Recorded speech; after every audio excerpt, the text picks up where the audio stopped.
Ott a jel, hogy itt van újra a karácsony.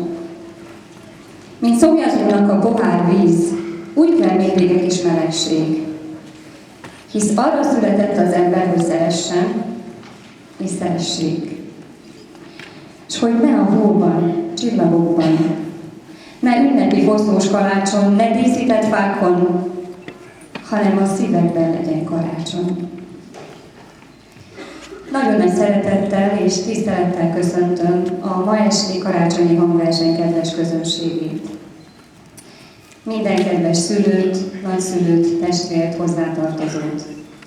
Szeretettel köszöntöm iskolánk vezetőit, valamennyi egykori és jelenlegi kedves kollégámat.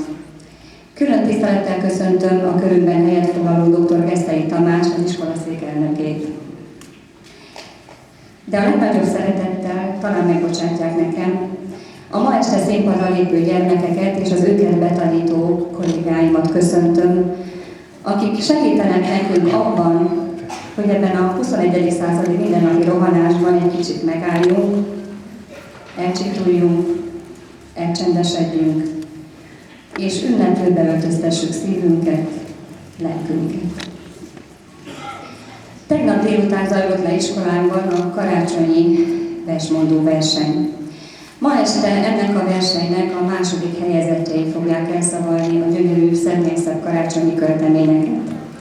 Az első helyezettek a jövő héten, december 19-én szerdán 5 órától a nagy templomban a karácsonyi istentisztelettel fogják elmondani a karácsonyi verseket. Nagyon-nagyon nagy szeretettel várjuk a kedves közönséget erre az ünnepi alkalomra. És már is a színpadra szólítok egy apró versmondót. Beregszászi Ábel, második C-osztályos tanuló mondja el elsőként a karácsonyi verset.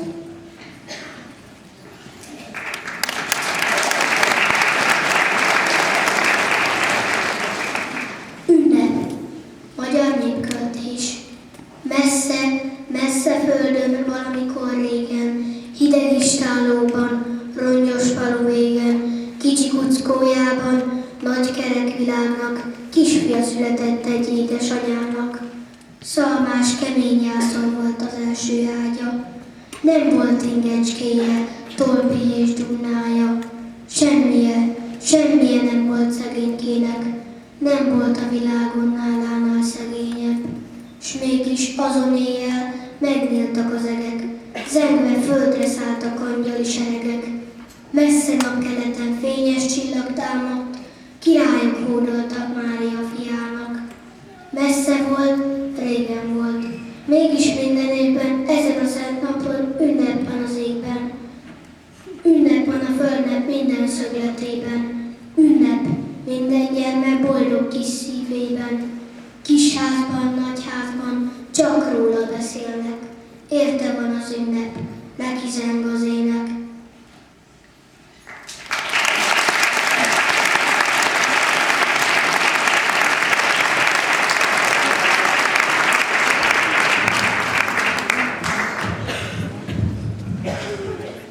És már is egy leánykányt szeretnék a színpadra szólítani, Bellon Liborkát a 4. C-osztályból.